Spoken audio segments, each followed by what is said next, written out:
Saudara-saudari yang terkasih, kita jumpa lagi dalam Pelita Hati hari ini, Minggu tanggal 9 Oktober 2022, hari Minggu biasa yang ke-28.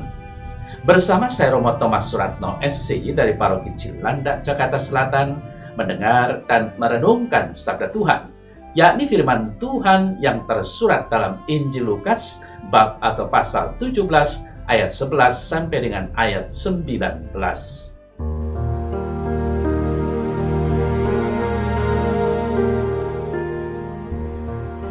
Dalam perjalanannya ke Yerusalem, Yesus menyusur perbatasan Samaria dan Galilea. Ketika ia memasuki suatu desa, datanglah 10 orang kusta menemui dia. Mereka tinggal berdiri agak jauh dan berteriak, "Yesus, Guru, kasihanilah kami." Lalu ia memandang mereka dan berkata, "Pergilah, perlihatkanlah dirimu kepada imam-imam." Dan sementara mereka di tengah jalan, mereka menjadi tahir. Seorang dari mereka ketika melihat bahwa ia telah sembuh, kembali sambil memuliakan Allah dengan suara nyaring. Lalu tersungkur di depan kaki Yesus dan mengucap syukur kepadanya. Orang itu adalah orang Samaria. Lalu Yesus berkata, "Bukankah ke-10 orang tadi semuanya telah menjadi tahir? Di manakah yang 9 orang itu? Tidak adakah di antara mereka yang kembali untuk memuliakan Allah selain daripada orang asing ini?" Lalu ia berkata kepada orang itu, "Berdirilah dan pergilah, imanmu telah menyelamatkan engkau."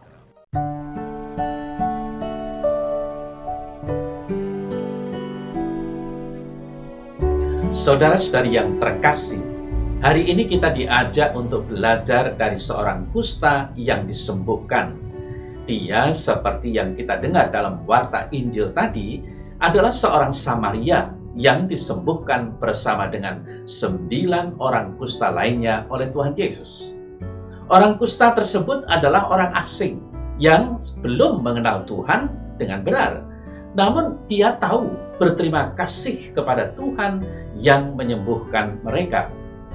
Kisah ini menjadi menarik sebagaimana kita ketahui karena para penderita kusta hidupnya itu harus diasingkan dan keadaannya sangat susah. Tentu dari sini ada beberapa hal penting yang dapat kita ambil dan kita hayati dalam hidup sehari-hari sebagai orang beriman. Saudara-saudari yang terkasih, sulit menerima kenyataan bagaimana rasanya menjadi seorang kusta di zaman Yesus itu. Mereka terpisah dan dikucilkan dari kehidupan masyarakat. Nah, ketika mendengar bahwa pada waktu itu Yesus berada di suatu desa, kemudian orang-orang kusta itu datang, berdiri dari jauh dan berteriak, "Yesus, Guru, kasihanilah kami." Mengapa mereka berdiri dari jarak jauh? Karena mereka dikucilkan masyarakat dan mereka itu dianggap najis atau kotor. Namun, meskipun mereka dianggap najis, Yesus tetap mendengar, memandang, dan menyembuhkan mereka dari jauh. Kemudian, setelah itu, ia menyuruh mereka untuk memperlihatkan diri kepada imam bahwa mereka sudah sembuh dan supaya diperbolehkan bisa kembali bergabung di dalam komunitas atau masyarakat. Saudara-saudari yang terkasih, mungkin ke-10 orang kusta itu sangat heran dengan mukjizat yang mereka alami. Kulit mereka yang bergumpal dan berkerut menjadi halus. Jari-jari tangan dan kaki atau anggota tubuh mereka yang mungkin telah menjadi bengkok tiba-tiba menjadi lurus. Bagian-bagian tubuh yang sudah mati rasa menjadi normal kembali. Mata mereka yang mungkin telah menjadi rabun menjadi jelas. Mereka yang mungkin sudah sulit berjalan ataupun bergerak karena keadaan tubuh yang cacat, kini dapat berjalan dan bahkan berlari. Namun sayangnya saudara-saudari yang terkasih, dari ke-10 orang kusta yang disembuhkan itu, hanya 1 yang ingat untuk berterima kasih kepada Sang Penyembuh. Orang itu adalah orang Samaria. Ia kembali kepada Yesus dan menyembahnya. Imannya kepada Yesus telah menyelamatkan dia. imannya yang pasrah kepada Yesus mendatangkan kesembuhan atau mendapatkan anugerah Tuhan. Maka kesembuhan orang Samaria itu jelas terjadi karena iman. Iman percaya bahwa Yesus sanggup menyembuhkan meski belum melihat, dan kemudian ia percaya bahwa Yesus sanggup menyembuhkan meski belum melihat, dan kemudian pergi kepada imam dan akhirnya terjadi kesembuhan. Dari sini dapat dikatakan bahwa keyakinan mereka akan kuasa Yesus sungguh besar. Sedangkan ke-9 orang Yahudi dalam rombongan tadi, saudara-saudari yang terkasih, memang mereka menaati Allah dan disembuhkan juga. Tetapi mereka tidak pernah mengenal siapa Yesus sesungguhnya. Mereka memang menerima anugerah Allah, tetapi tidak merespon anugerah itu di dalam iman, pujian, dan penyembahan. Secara fisik mereka telah disembuhkan, tetapi tidak demikian dengan kerohanian mereka. Karena 10 orang kusta mengharapkan kesembuhan, Yesus menyuruh mendatangi imam, dan di tengah jalan mereka ditahirkan. Namun, hanya 1 orang yang setelah menyadari kesembuhan itu berbalik untuk memuliakan Allah dan bersyukur kepadanya. Saudara-saudari yang terkasih, seperti dikisahkan dalam warta Injil tadi, bahwa ia, orang Samaria maksudnya, kembali sambil memuliakan Allah dengan suara nyaring, lalu tersungkur di depan kaki Yesus dan mengucap syukur kepadanya. Tersungkur dan bersyukur. Mari kita bertanya terhadap diri kita sendiri, apakah kita pun tersungkur dan bersyukur kepada Tuhan atas segala berkat dan pertolongannya yang telah kita terima?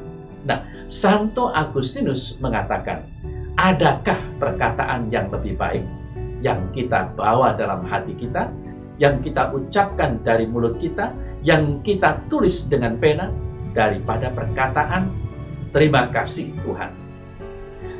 Tidak ada frase yang dapat dikatakan seketika itu juga yang dapat didengar dengan sukacita yang lebih besar, dirasakan dengan perasaan yang lebih meluap, atau diperbuat dengan akibat yang lebih besar daripada ucapan terima kasih kepada Tuhan. Itulah yang dikatakan Santo Agustinus. Saudara-saudari yang terkasih, tentulah Tuhan berkenan kepada ucapan terima kasih orang Samaria ini. Namun juga di saat yang sama, Yesus bertanya, mengapa ke-9 orang kusta lainnya yang juga disembuhkan tidak kembali untuk berterima kasih kepada Tuhan, kecuali orang asing ini? Betapa Tuhan juga bertanya hal yang sama kepada kita. Bukankah aku pun telah menyembuhkanmu? Tidakkah engkau mau kembali untuk bersyukur dan memuliakan Allah? Maka, saudara-saudari yang terkasih, hari ini dalam doa-doa kita, marilah kita merenungkan betapa kita pun kerap kurang bersyukur ataupun lupa bersyukur. Tentulah dalam hidup kita, Allah telah berkali-kali menyembuhkan kita, baik jasmani maupun rohani. Ia telah mengundang kita dan menjumpai kita lewat bermacam-macam orang dan berbagai peristiwa. Sudahkah kita tersungkur dan bersyukur kepada Tuhan atas semua campur tangannya dalam kehidupan kita?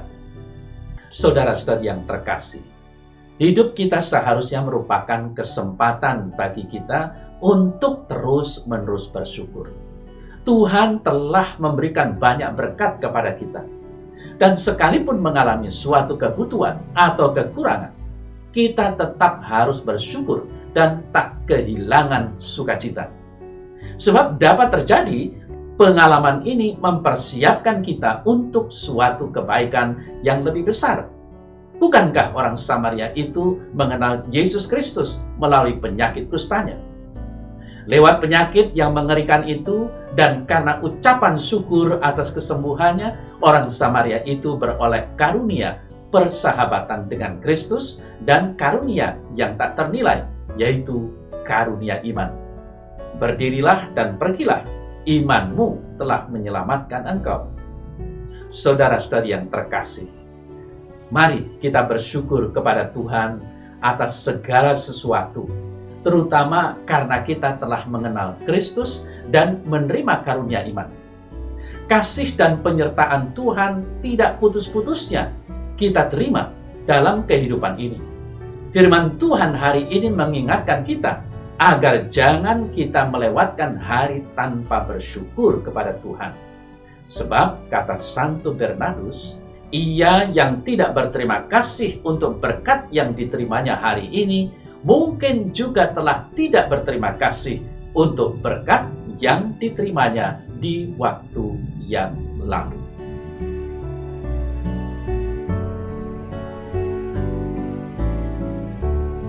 Dalam nama Bapa dan Putra dan Roh Kudus. Amin. Ya Tuhan Yesus, terima kasih untuk segalanya.